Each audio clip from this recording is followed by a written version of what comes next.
இல்ல இந்த மாதிரி ஒரு இன்சிடென்ட்ஸ்லாம் நடக்கும்போது உங்க வீட்ல எப்படி எடுத்துக்கிட்டாங்க? உங்களுக்கு மனதளவுல ஒரு ஒரு ஒரு அச்சுறுத்தல் மாரிலாம் ஃபீல் ஆகலையா? இன்னும் எப்படி எங்க வீரியமா வீட்ல செயல்பட வந்து முடிஞ்சது? அப்ப வந்து என்னன்னா, ஏன் இது மாரி பண்றான்? ஒரு மாரி கடுமையா தான் இருந்தாங்க. எங்க அப்பா ரொம்ப கடுமையா கோவிச்சுக்கிட்டாரு. ஏன்னா அவங்கலாம் அரசியல் ஏன்னா, பின்புலம் அவரு இல்லைல்ல? வந்து அரசியல் கிடையாது. அவரு ஓய்வு பெற்ற ராணுவ வீரரு. ம்.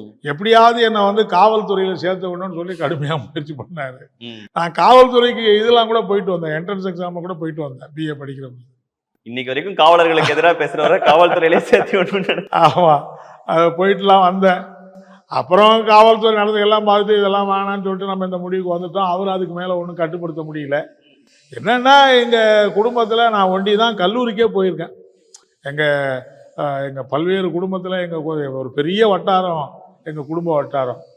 அண்ணாமலை பல்கலைக்கழகத்திலே இருந்தா கூட யாருமே அதை பல்கலை பிஏ எல்லாம் படிக்கல. முதல் தலைமுறை பட்டதாரி. நாங்க தான் அதுல அதனால அவங்க எல்லாரும் சரி இவன் படிக்கிறான் இது போடணும் அப்படிங்கிற மாதிரி ஒரு ரொம்பவும் கண்டிக்கவும் இல்லை. ஆனா நான் செய்யறது பூரா அவங்க ஏத்துக்கிட்டதும் இல்லை.